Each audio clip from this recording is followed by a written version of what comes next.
In 1521, when Spanish conquistadors first set foot in the Philippines, they expected to find primitive tribes living in darkness.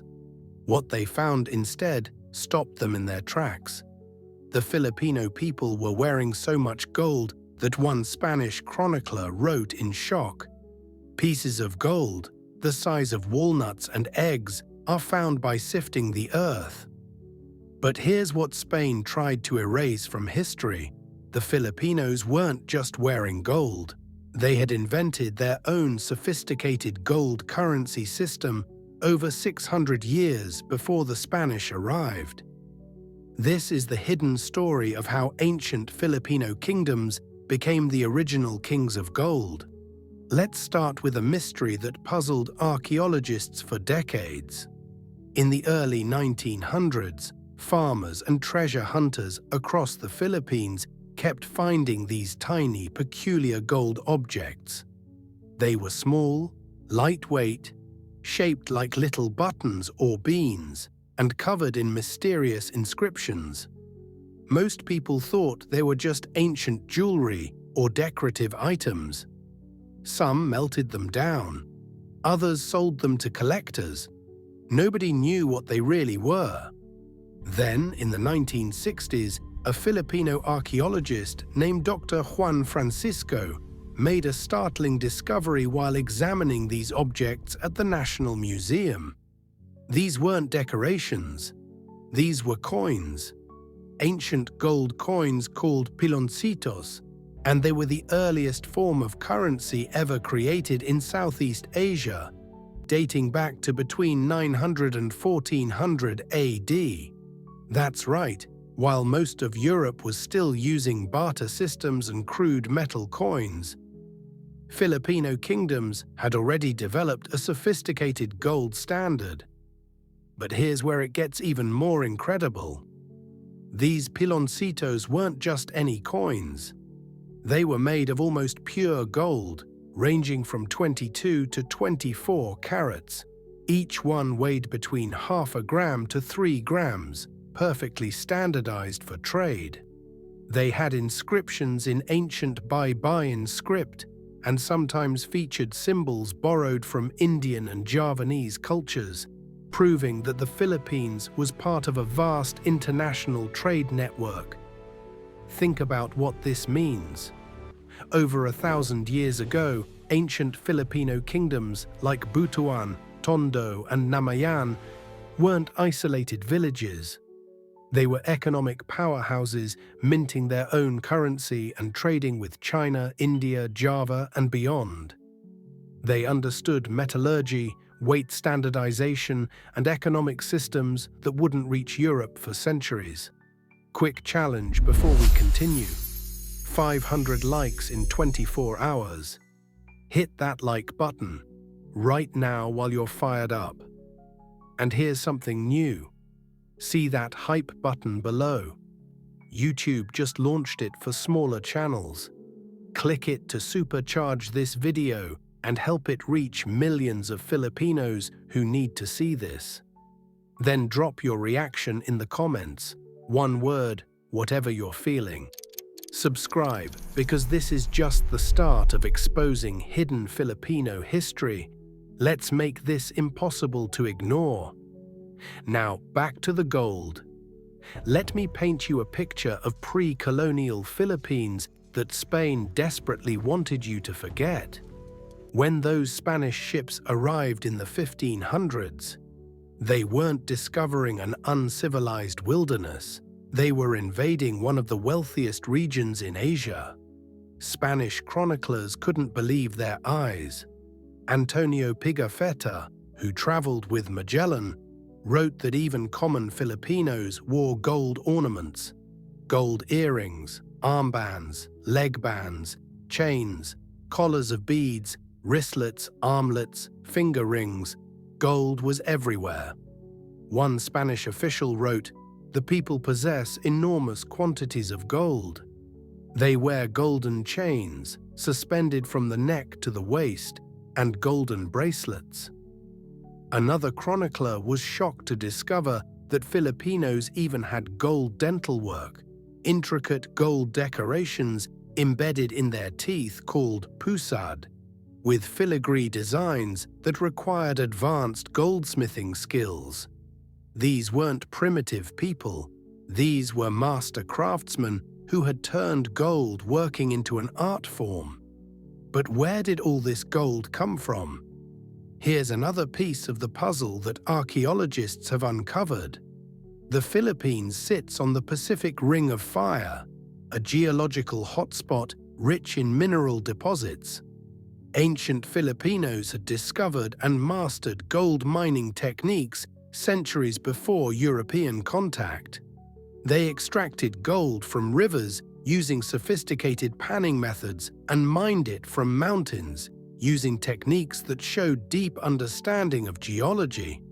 Spanish records describe how Filipinos would gather gold dust and nuggets the size of walnuts and eggs from riverbeds. But they didn't just hoard it, they used it as currency. The piloncitos system was brilliant in its simplicity. These tiny gold coins could be used for small transactions, while larger gold pieces called barter rings were used for bigger trades. It was a complete monetary system. Now here's the archaeological twist that proves just how advanced this civilization was. In 1989, workers dredging the Lumbang River near Manila discovered something extraordinary: a copper plate with ancient inscriptions.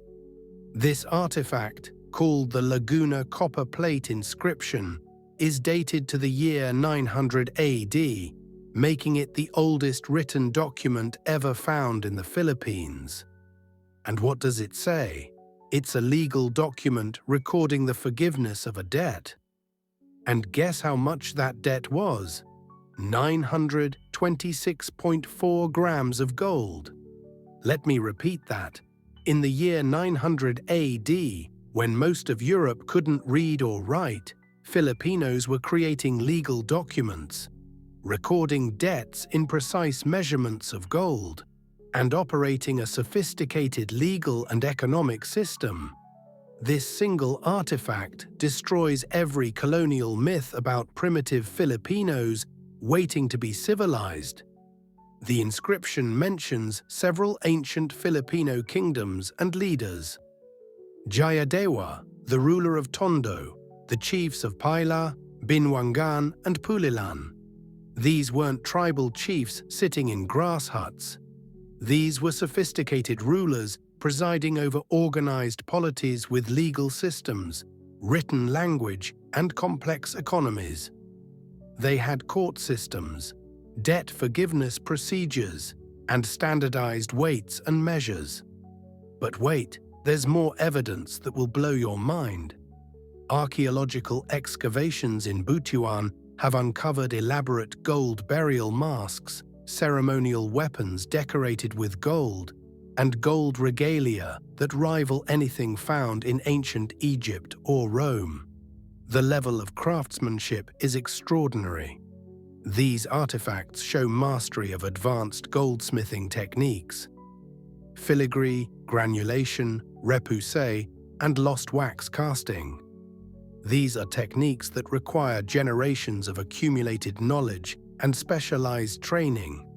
The Surigao treasure, discovered in the 1980s, contained so much gold jewelry and artifacts that it's now one of the most important collections in the Bangko Sentral ng Pilipinas Museum.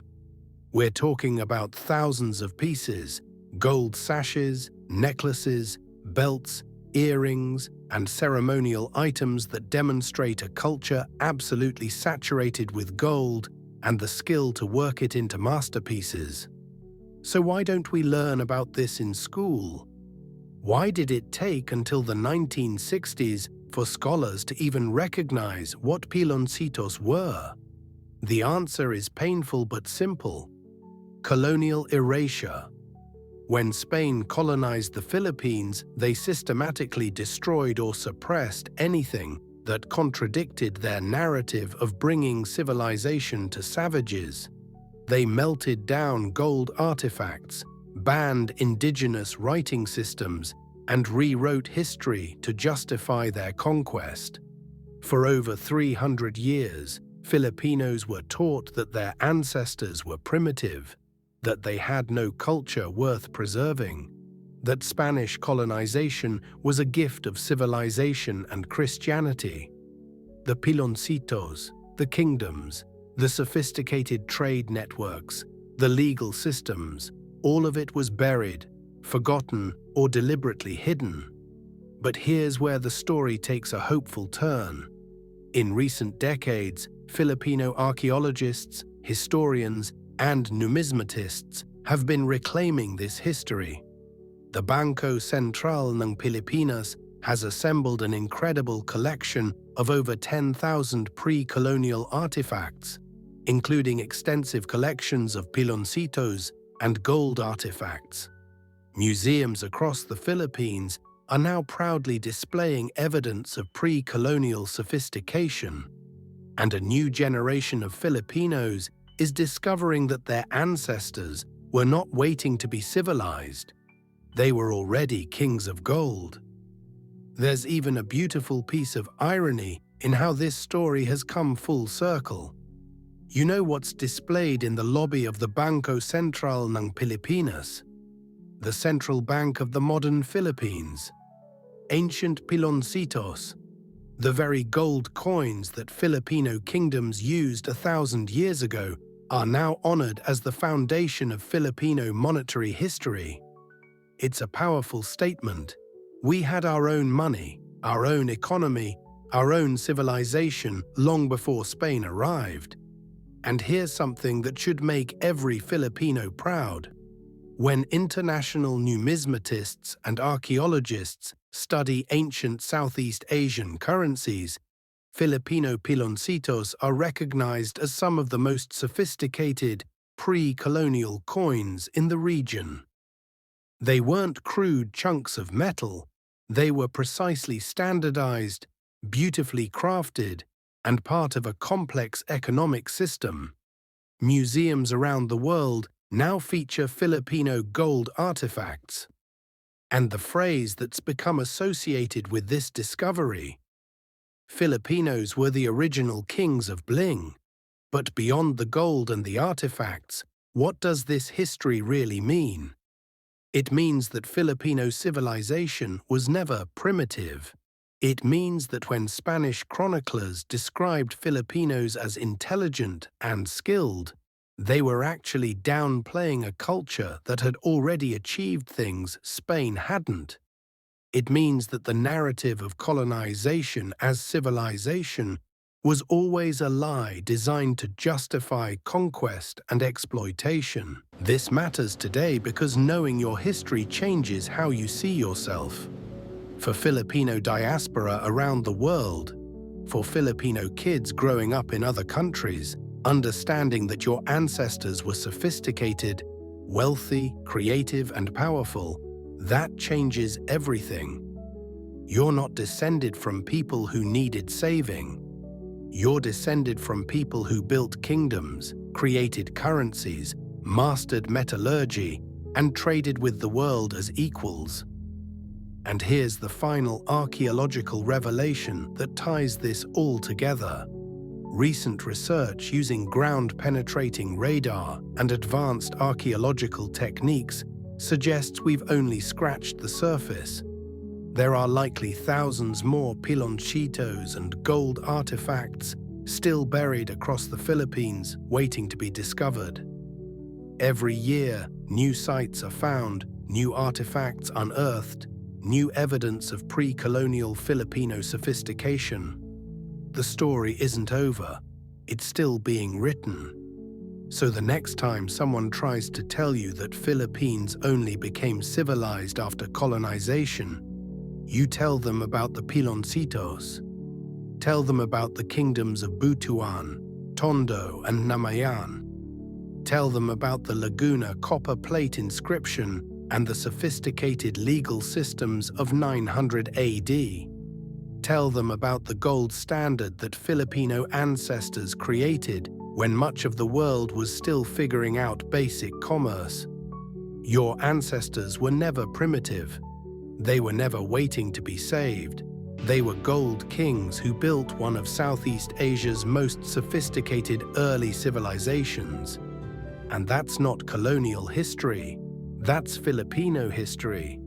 That's your history. Before we end, I want to hear from you, especially my Filipino viewers.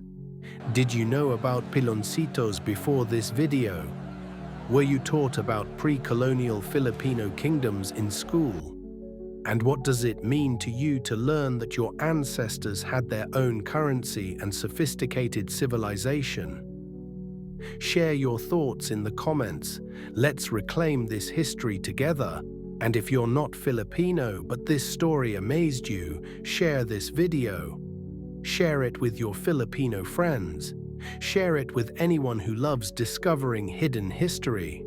Because stories like this deserve to be told, and the achievements of ancient Filipino civilizations deserve to be celebrated.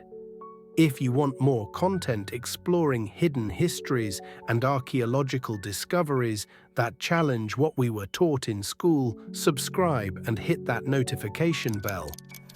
Next week, we're diving into another mind-blowing discovery that will change how you see ancient civilizations. Until then, remember, your history is richer than they told you. Your ancestors were more accomplished than they taught you. And the truth, no matter how long it's been buried, always finds its way to the surface. Just like those golden piloncitos, rising from the earth to reclaim their place in history. Salamat sa panonood. Mabuhay ang Pilipinas. Long live the memory of the Gold Kings.